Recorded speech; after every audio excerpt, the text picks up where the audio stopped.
Very good morning. JIB quiz में आप सबका स्वागत है। अभी हम बहुत सारे क्वेश्चंस 300 के अराउंड क्वेश्चंस डिस्कस कर चुके हैं।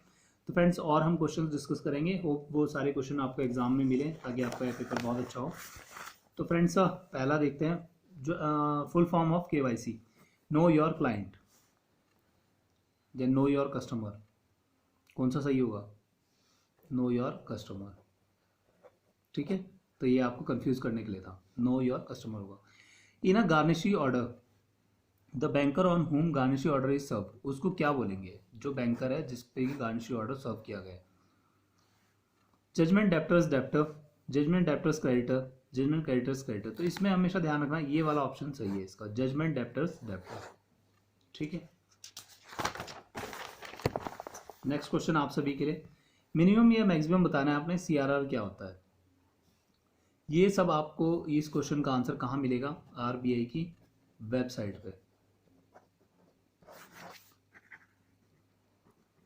अभी इसका आंसर नहीं दिया गया है क्योंकि जब आपका एग्जाम होने वाला होगा तो उससे एक दो दिन पहले आपने उस पर चेक कर लेना है, क्योंकि ये जो है बहुत ज़्यादा चेंज होता रहता है। तो अभी आपका एग्ज़ाम का श्योर नहीं है कि कब होएगा, तो इसलिए आप ऐसा ना हो कि गलत पुरानी फिगर्स याद करके बैठ जाएं, तो वो आपको कोई हेल्पफुल नहीं होंगी।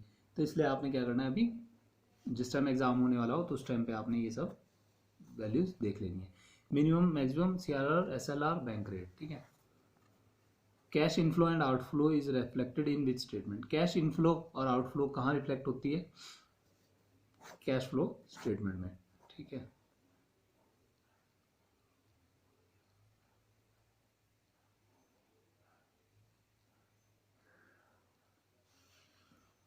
बैलेंस शीट या फिर पीएल, इसके 4 ऑप्शन दिए हुए थे, तो इसमें से ये आंसर सही है, कैश फ्लो। कैश का इनफ्लो अंदर कितना आ रहा है और कितना बाहर जा रहा है वो कैश फ्लो स्टेटमेंट से पता लग जाता है, ठीक है। नेक्स्ट क्वेश्चन देखेंगे। A private network within a public network to connect remote sites together by use of internet is called as, क्या बोलेंगे इसको? ये हमारे पास 4 ऑप्शन है, वीपीएन, आईएसपी, लैन और वैन। तो इसका फुल फॉर्म है वीपीएन, होता है वर्चुअल प्राइवेट नेटवर्क, ये इसका आंसर है, वीपीएन होता है, ठीक है। As per RBI time period for preservation of records, मतलब जो आपके रिकॉर्ड्स हैं वो कब तक आपने संभाल के रखने हैं। ये ऑप्शन है आपके 10, 5, 8 और 5 साल, 10 ईयर्स इसका आंसर है। तो आपने अपने आरबीआई क्या कहता है कि प्रिजर्वेशन ऑफ रिकॉर्ड्स कब तक रखने हैं? 10 साल तक रखने हैं।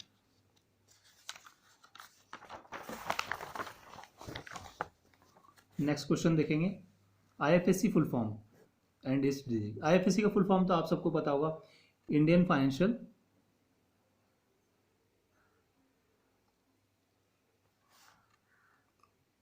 डिजिट्स का देखेंगे कितने डिजिट्स होते हैं, 11, 12, 15 या 22। यही सेम क्वेश्चन आया हुआ है। तो आईएफएससी में फुल कितने डिजिट्स होते हैं? 11 डिजिट्स होते हैं। Most actively traded government securities, treasury bills, KVP, NSC, APY. तो फ्रेंड्स देखो, एपीवाई तो होगा नहीं, अटल पेंशन योजना, ठीक है। एनएससी एक कागज की तरह से होता है, वो बहुत कम ही लोग खरीदते हैं, तो ये भी नहीं होगा। केवीपी होता है किसान विकास पत्र, ये भी कम लोग खरीदते हैं। तो मोस्ट एक्टिवली ट्रेडेड जो गवर्नमेंट सिक्योरिटीज हैं वो है ट्रेजरी बिल्स, ठीक है। फ्रेंड्स नेक्स्ट क्वेश्चन देखेंगे, dash option is a contract where the buyer has a right but no obligation to purchase but the seller has obligation to sell. तो A क्या कहता है? कॉल, पुट, सेल या फिर future. तो इसका answer है कॉल। कॉल ऑप्शन में क्या होता है कि option is a contract where the buyer has the right but no obligation to purchase, ठीक है। कोई ऑब्लिगेशन नहीं है, सिर्फ उसको राइट है कि खरीद सकता है, but the seller has the obligation to sell, मतलब सेलर उसको बेच सकता है, ठीक है। नेक्स्ट देखते हैं, committee for financial inclusion. Friends 100-150 के अराउंड में कमिटीज़ हैं जो कि बैंकिंग की बार बार आते रहते हैं वही क्वेश्चंस, तो इतना हार्ड भी नहीं है उसको याद करना, क्योंकि कुछ कमिटीज़ हैं वो बार बार आपके क्वेश्चन में आती रहेंगी। इतनी 100-150 तो याद नहीं हो सकती हैं, तो कोशिश करें कि पुरानी जो हैं उनको आप देख लें एक बार। तो कमिटी फॉर फाइनेंशियल इंक्लूजन कौन सी थी? नचिकेत मोर। इसमें यहाँ ये 4 ऑप्शन दिए गए हैं, आर एन रंगा, आर गांधी, सुब्रमण्यम, ऐसे करके। तो कमिटी फाइनेंशियल इंक्लूजन जो जनधन अकाउंट वगैरह खोलते हैं वो सारा, वो कौन सी कमिटी थी? नचिकेत मोर, ठीक है। Net worth for, sorry net worth, I am speaking wrong. Risk wait for advances against NSC या टीडीआर इज, देखो जो आपकी एफडीआर होती हैं वो सारी उसमें क्या रिस्क है, कोई भी रिस्क नहीं है, आपके पास में ही पैसा है और आपने ही उस पर इंटरेस्ट देना है, तो उस पर कैसा रिस्क होता है, 0% होता है। तो ये क्वेश्चन कई बार आ चुका है कि रिस्क वेट ऑन एनएससी या टीडीआर कितना है, कुछ भी नहीं है। Relation in case of locker, देखो ये रिलेशन वाले क्वेश्चन बहुत बार आएंगे। Relation in case of locker, in case of SI, in case of garnishee order, in case of attachment order. तो आपने हमेशा ध्यान रखना है कि बैंक और कस्टमर ये जो रिलेशन पूछेगा तो ये ऐसे का ऐसा ही पूछा हुआ है तो आपका आंसर ये होगा। अगर ये उल्टा करके पूछेगा तो आपका आंसर चेंज हो जाएगा। तो यहाँ पे देखेंगे ये पूछता है कि relationship in case of locker between bank and customer, तो ये क्या होगा, या बेली और बेलर इसका आंसर हो जाएगा। Bank is the belly and customer is the baler. Lessor lessee ये सब जो है नहीं होंगे। एजेंट और प्रिंसिपल का रिलेशन कब होता है, एसआई के केस में, ठीक है। नेक्स्ट क्वेश्चन देखते हैं फ्रेंड्स।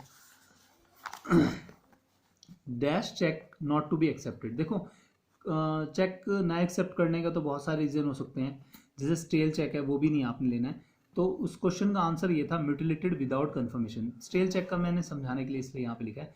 स्टेल चेक कौन सा होता है, जो कि 3 मंथ्स से ज़्यादा की डेट जिसमें होगी है तो वो स्टेल चेक कहलाएगा। म्यूटिलेटेड है विदाउट कंफर्मेशन, तो वो सारे क्या होंगे, चेक आपने एक्सेप्ट नहीं करना। म्यूटिलेटेड ऐसा फटा हुआ टाइप का, उसमें कुछ आपने कटिंग सी होगी है, तो ठीक है। Under the possession and ownership, under the dash the possession and ownership remains with the borrower. पहले तो ये समझ लीजिए क्वेश्चन क्या कहना चाहता है। ये कहना चाहता है कि ऐसा कौन सा लोन है जो कि आप देंगे और उसमें जो सिक्योरिटी होगी वो भी कस्टमर के पास रहेगी और उसका ओनर भी कस्टमर ही रहेगा, लेकिन आप लोन देंगे। तो दैट इज हाइपोथिकेशन के केस में होता है। जैसे आप स्टॉक्स लोन दे देते हो, सीसी लिमिट दे देते हो, है ना, और कौन सी होती है, केसीसी। तो उसमें क्या करते हो, स्टॉक्स या फिर क्रॉप्स, इन सब पे आप पोजेशन भी, खेत भी आपका फार्मर के पास में है, ओनरशिप भी उसी के पास ही है, वही उसका ओनर है। तो ऐसा केस होता है हाइपोथिकेशन। और हाइपोथिकेशन किस में डिफाइन करा गया है, सरफासी एक्ट में, ठीक है। नेक्स्ट क्वेश्चन देखते हैं। As per the Basel norms approach for market risk, Basel norms के अकॉर्डिंग जो अप्रोच है बेसल मार्केट रिस्क की, वो कौन सी है, स्टैंडर्डाइज ड्यूरेशन अप्रोच। ये अप्रोच है स्टैंडर्डाइज ड्यूरेशन अप्रोच, ठीक है। Dash is use of emails to get financial information, देखो आजकल फ्रॉड बहुत ज़्यादा बढ़ गया है, तो वो क्या करते हैं, ईमेल पे एक लिंक सा भेजते हैं, उसे आप अगर टच कर देते हो ना, आपकी सारी इन्फॉर्मेशन उसके हैकर के पास पहुंच जाती है।